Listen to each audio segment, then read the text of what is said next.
बच्चों, आज पढ़ेंगे रासायनिक साम्य पर लाशा-तेलीय नियम के अनुप्रयोग।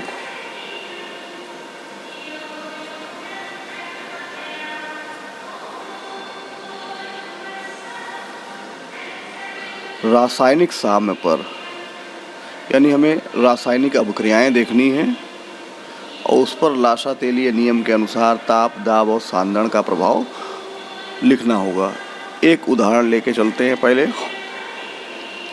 PCl5, इससे बनता है PCl3 प्लस Cl2 और इसमें ऊष्मा उत्सर्जित नहीं होती है, ये ऊष्मा अवशोषित हो रही है क्योंकि माइनस क्यू लगा है। तो इसका मतलब है कि PCl5 को जब गर्म करेंगे तब ये टूटेगा। ये Q कैलोरी ऊष्मा निकल रही है, वो अवशोषित हो रही है। अब हमें यहाँ बताना क्या है, सबसे पहले देखेंगे ये ऊष्मा शोषी है कि ऊष्मा छेपी है। तो ये क्रिया ऊष्मा शोषी है। दूसरा आयतन देखेंगे, एक अणु से दो अणु बने तो आयतन में वृद्धि हो रही। तो पहले ये हमें चीज़ लिखनी है, चूँकि अभिक्रिया ऊष्मा शोषी है और आयतन में वृद्धि हो रही है, आयतन में वृद्धि हो रही है, अतः लाशा-तेलीय के नियम से पहला है ताप का प्रभाव। लाशा-तेलीय के नियम से ताप का प्रभाव क्या था? ताप बढ़ाने पर साम्य उस दिशा में जाता है जिधर ऊष्मा का शोषण होता है। क्योंकि ये माइनस क्यू अगर इधर लाते हैं तो प्लस क्यू होगा, अर्थात PCl5 ऊष्मा को सोखता है और तब ये बदलता है इसमें। तो इस ऊष्मा शोषण की दिशा किधर हो गई? अग्र दिशा। समझ में आ गया? तो चूँकि अभिक्रिया ऊष्मा शोषी है,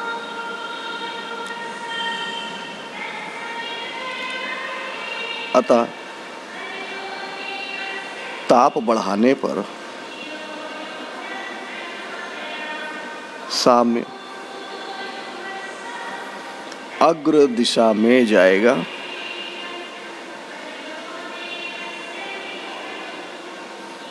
अर्थात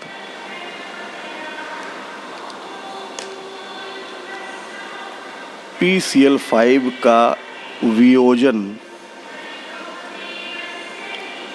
अधिक होगा। समझ गए? अग्र दिशा में जाने का मतलब है इसका वियोजन अधिक हो गया। अब आते हैं दाब का प्रभाव। तो लाशा-तेलीय के नियम से दाब का प्रभाव क्या था कि दाब बढ़ाने पर साम्य उस दिशा में जाता है जिधर आयतन में कमी होती है। आयतन में कमी किधर हो रही है? इधर एक अणु, इधर दो अणु। तो आयतन में कमी की दिशा किधर है? ये है पश्च दिशा। ठीक है? चूँकि अभिक्रिया के आयतन में कमी हो रही है, अतः दाब बढ़ाने पर साम्य पश्च दिशा में जाएगा,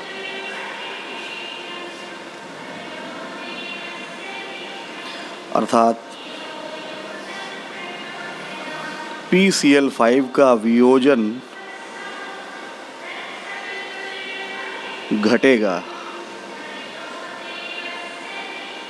हो गया? अब तीसरा आते हैं सांद्रण का प्रभाव।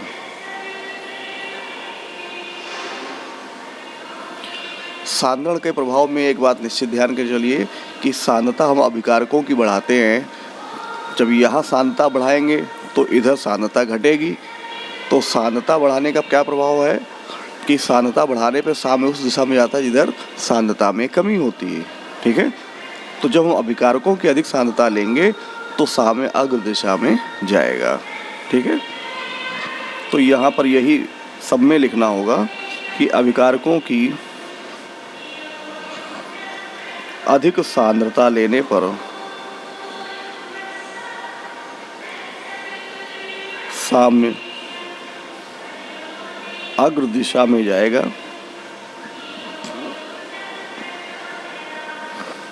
अर्थात PCl5 का वियोजन अधिक होगा। समझ गए?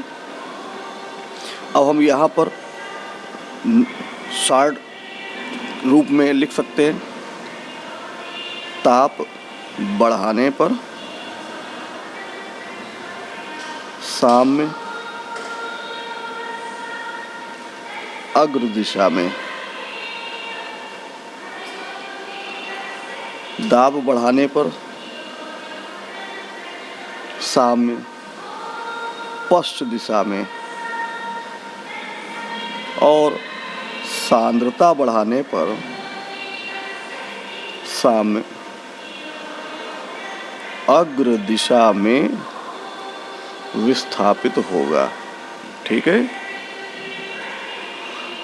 ये इसका निष्कर्ष है, जिसको बाद में अगर लिख लेते हैं तो बहुत ही अच्छा लगता है।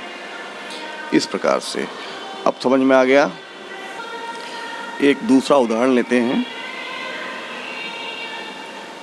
N2 plus 3H2 gives out 2NH3 plus Q calorie, और जहाँ अभिक्रिया में प्लस Q अर्थात ऊष्मा उत्सर्जित हो रही है, तब उस अभिक्रिया को कहते हैं ऊष्मा क्षेपी अभिक्रिया।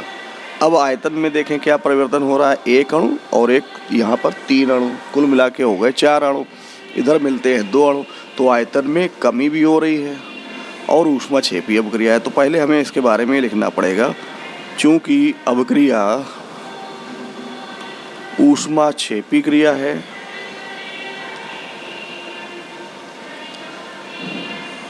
और आयतन में कमी हो रही है,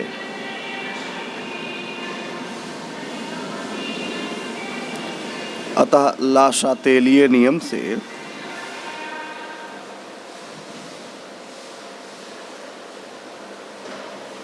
सबसे पहला ताप का प्रभाव देखेंगे।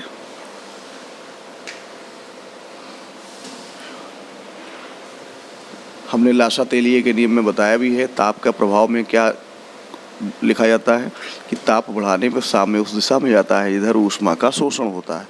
और ऊष्मा का शोषण माने ऊष्मा किधर जुड़ रही है, यहाँ देखें इस उत्पाद की तरफ जुड़ रही है, और इस अमोनिया में जब ऊष्मा लगती है तब इसकी दिशा हो जाती है पश्च। ठीक है, क्योंकि अभिक्रिया ऊष्मा क्षेपी है, अतः ताप बढ़ाने पर साम्य पश्चिम दिशा में जाएगा।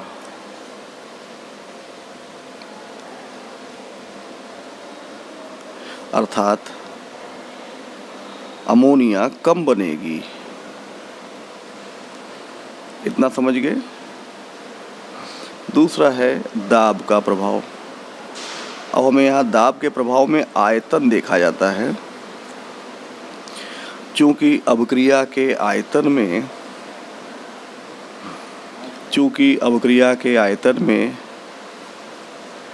कमी हो रही है, अतः दाब बढ़ाने पर साम्य अग्र दिशा में जाएगा। अर्थात अमोनिया अधिक बनेगी। इसी प्रकार से तीसरा सांद्रता का प्रभाव। तो अभी हमने बताया कि वो पॉइंट सब में लिखना है कि अभिकारकों की अधिक सांद्रता लेने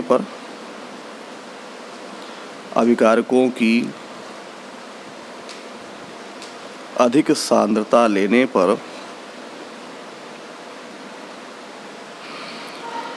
साम्य अग्र दिशा में जाएगा। अर्थात अमोनिया अधिक बनेगी। क्लियर हो गया। अब हमें यहाँ पर इनसे क्या निष्कर्ष निकला कि ताप बढ़ाने पर